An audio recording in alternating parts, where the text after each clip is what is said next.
Hi hello నమస్తే welcome to mister Rama. So Andhra Pradesh రాష్ట్ర ప్రజల దౌర్భాగ్యం ఏంటో తెలుసా? ఇప్పటికి కూడా ఆంధ్రప్రదేశ్ రాజధాని ఏదో కరెక్ట్గా చెప్పలేని పరిస్థితి. సో కూటమి నేతలకేమో ఆంధ్రప్రదేశ్ రాష్ట్ర రాజధాని ఏదని అడిగితే అమరావతి అని చెప్తారు. మరి వైసీపీ నేతల్ని ఆంధ్రప్రదేశ్ రాష్ట్ర రాజధాని ఏది అంటే మావిగన్ అని చెప్తారు. ఇటు ఆల్రెడీ గెజెట్ వచ్చిన అమరావతిని అసలు వైసీపీ నేతలు ఏమాత్రం యాక్సెప్ట్ చేయట్లేదు. వాళ్ళు ఇష్టం వచ్చిన కాన్సెప్ట్ తీసుకొచ్చి దాన్నే ప్రజల్లో తీసుకెళ్ళిపోతున్నారు. అదే బ్రహ్మాండం, అదే సూపర్ అంటున్నారు. సో నాకెందుకో ఈ మాబిగన్ ఏదైతే ఈ కాన్సెప్ట్ తీసుకున్నారో జగన్ గారు, నిజంగా ఇది వైఎస్ఆర్సీపీ పార్టీకి చాలా పెద్ద డ్యామేజ్ చేసేలా అనిపిస్తుంది. నిజంగా ఇది నా అభిప్రాయం. అవునో కాదో మీరు కింద కామెంట్ రూపంలో డెఫినెట్ గా తెలియజేయండి. నిజంగా మావిగన్ బాగుంటుందా, అమరావతి బాగుంటుందా అనేది మీ అభిప్రాయాన్ని కింద కామెంట్ రూపంలో డెఫినెట్ గా తెలియజేయండి. నిజంగా ఎందుకు నేను మావిగన్ వైఎస్ఆర్సీపీ పార్టీకి అంటే దెబ్బతీస్తుందంటే, ఇది గతంలో జగన్ గారు ఎప్పుడైతే అధికారంలో వచ్చారో 2019లో, మరి 2019లో జగన్ గారు అధికారంలో వచ్చిన తర్వాత ఇప్పుడు ఏదైతే ఇప్పుడు మావిగన్ అని ప్రస్తావించారు కదా, ఈ కాన్సెప్ట్ అప్పుడు ఎందుకని జగన్ గారు గుర్తు రాలేదు? అప్పుడు ఎందుకని ఆయన మూడు రాజధానులని ఈ 5 ఏళ్ళ కాలం ఆయన కేవలం మూడు రాజధానులు అని చెప్పేసి ఏ ఒక్క రాజధానికి కూడా ఏ మాత్రం కూడా డెవలప్మెంట్ చేయకుండా అలా వదిలేశారు? ఇదే కదా ఇప్పుడు ప్రజల్లో చర్చిస్తోంది. ప్రజలు కూడా దీని గురించే మాట్లాడుతున్నారు.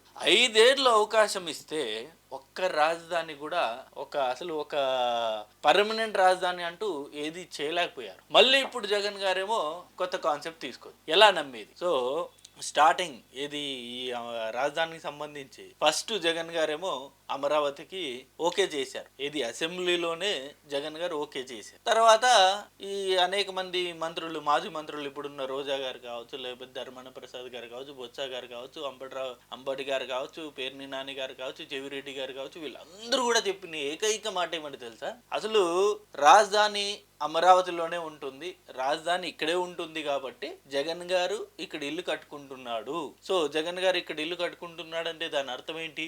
రాజధాని ఎక్కడికి పోదు, అమరావతి రాజధానిగా ఉంటుంది. సో మెరుగైన ఇంకా అసలు వాషింగ్టన్ డీసీనో లేకపోతే న్యూయార్క్ అలాంటి అమరావతి మేము కట్టేస్తామని చెప్పేసి కూడా గతంలో స్టేట్మెంట్లు ఇచ్చారు 2019కి ముందు. నిజంగా ఆంధ్ర ప్రజలు దాన్ని విశ్వసించారు, నమ్మారు. జగన్ గారు వస్తే డెఫినెట్ గా కట్టేస్తారు అని చెప్పేసి. అప్పటికి ఈ టీడీపీ మీద అతిపెద్ద అభియోగము, అతిపెద్ద ఒక వార్త హల్చల్ అయింది కదా, మొత్తం అమరావతి అంటే మొత్తం అమరావతిలో మొత్తం కమ్మోళ్ళు వర్గం వాళ్ళు, చంద్రబాబు నాయుడు గారు వర్గం మొత్తం భూములు కొనేసింది అని చెప్పి. సో అదంతా కూడా జనాలు నమ్మేశారు. సో పెద్ద స్కామ్ జరుగుతుందేమో, జగన్ గారు వస్తే అమరావతిని మరో లెవెల్లో డెవలప్ చేస్తా అన్నారు కదా, ఆ జనాలు కూడా ఆలోచించారు. జగన్ గారికి 151 రావడంలో ఈ అమరావతి అనే అంశం కూడా ఒక కారణం.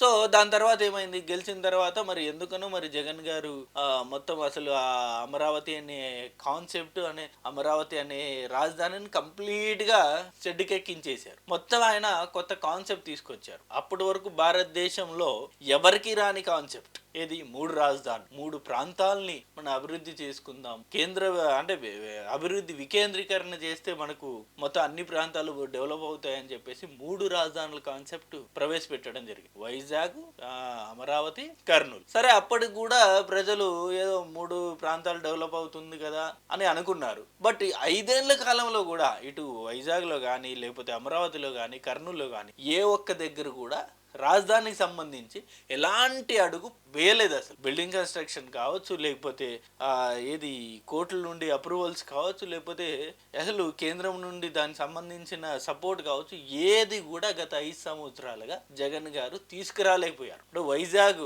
మొత్తం ఈ ఫైనాన్షియల్ క్యాపిటల్ అన్నారు. సో పరిపాలన మొత్తం అక్కడి నుండి జరుగుతుందని చెప్పి కనీసం అక్కడ ఒక ఈ గవర్నమెంట్ సంబంధించి ఏదైతే ఫైనాన్షియల్ క్యాపిటల్ అని చెప్పారు, అక్కడ నుండి పరిపాలన విభాగం మొత్తం అక్కడ ఉందన్నారు కదా, కనీసం దానికి సంబంధించి ఒక్క గవర్నమెంట్ బిల్డింగ్ కూడా ఆయన కట్టలేకపోయారు గత 5 సంవత్సరాలుగా కూడా. అలాగే అమరావతిలో మొత్తం ఈ సెక్రటరియట్ సంబంధించి మొత్తం వ్యవహారాలు ఉంటాయి, శాసనసభ ఇవన్నీ కావచ్చు. ఇది ఆల్రెడీ అక్కడ చంద్రబాబు నాయుడు గారు గతంలో బిల్డింగ్ కట్టారు కాబట్టి దాన్నే కొనసాగించారు. ఇక హైకోర్టు వచ్చేసి కర్నూలులో అని చెప్పారు.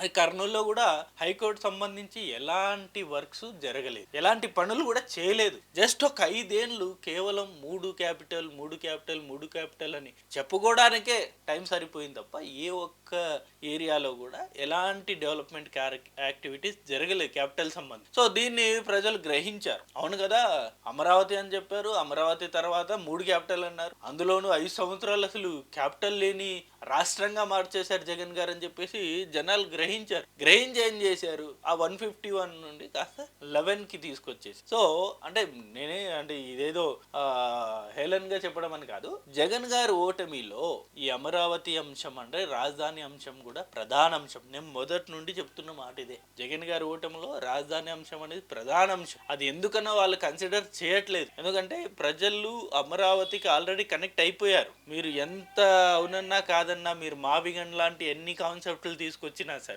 ప్రజలు యాక్సెప్ట్ చేసే పరిస్థితుల్లో ఇప్పుడు లేరు. ఎందుకంటే అక్కడ ఆల్రెడీ ల్యాండ్ పూలింగ్ జరిగింది, ఆల్రెడీ కన్స్ట్రక్షన్ మొత్తం మళ్ళీ స్టార్ట్ అయిపోయింది, దానికి సంబంధించిన కేంద్రం నుండి రావాల్సిన అన్ని అప్రూవల్స్ వచ్చేసాయి, ఇంక్లూడింగ్ గెజెట్ తో సహా. ఇప్పుడు అమరావతికి ఆల్ క్లియర్ అయిపోయింది. నిన్న మొన్న అనుకుంటా వరల్డ్ బ్యాంక్ వాళ్ళు కూడా వచ్చి అప్రోచ్ అయ్యారు చంద్రబాబు నాయుడు గారిని. సో ఇక అమరావతిని ఖచ్చితంగా వైసీపీ వాళ్ళు ఒప్పుకొని తీరాల్సిందే. మీరు ఎన్ని కాన్సెప్ట్లు తీసుకొచ్చినా, మచిలీపట్నము, విజయవాడ, గుంటూరు, లేకపోతే ఇంకొక కాన్సెప్ట్ ఎన్ని plan A, plan B, plan C ఎన్ని తీసుకొచ్చినా సరే ఇప్పటికి కూడా నేను చెప్తున్నాను, ఆంధ్రులకి ఏకైక రాజధాని అమరావతి. అది ప్రతి ఒక్కరు ఫిక్స్ అయిపోయి ఉన్నారు. దాన్ని మీరు ఎంత మాత్రం కదిలించకపోవడం ఉత్తమం అని నేను చెప్తున్న మాట. నా అభిప్రాయ ప్రకారం కదిలించకపోవడమే ఉత్తమం. మీరు కూడా అమరావతిని యాక్సెప్ట్ చేయండి, తప్పదు ఇక. దానిలో ఇప్పుడు ఇంకో మాట మాట్లాడుతున్నారు చాలా మంది. అంటే ఇప్పుడు చంద్రబాబు నాయుడు గారు అసెంబ్లీలో దాన్ని తీర్మానించి అక్కడ చట్టం చేయించగలిగారు. ఇప్పుడు మళ్ళీ మేము అధికారంలో వస్తే మేము మా అసెంబ్లీలో మేము తీర్మానించి మళ్ళీ మేము మార్చలేమా దాన్ని అని చెప్పేసి చాలా మంది మాట్లాడుతున్నారు కదా. వాళ్ళకి ఒకటే నా క్వశ్చన్ ఏంటంటే, గత 5 సంవత్సరాలుగా అమరావతి రాజధాని మీద రాజధాని సంబంధించి అనేక కేసులు హైకోర్టులో కానీ సుప్రీంకోర్టులో కానీ వేశారు కదా. ఇంక్లూడింగ్ 3 రాజధానుల అంశం సంబంధించి కూడా మీరు ఎన్నో పిటిషన్లు వేశారు. ఏ ఒక్కటన్నా మీకు అనుకూలంగా వచ్చిందా? వైఎస్ఆర్సీపీ పార్టీ వాళ్ళకి ఏ ఒక్కటన్నా అనుకూలంగా వచ్చింది?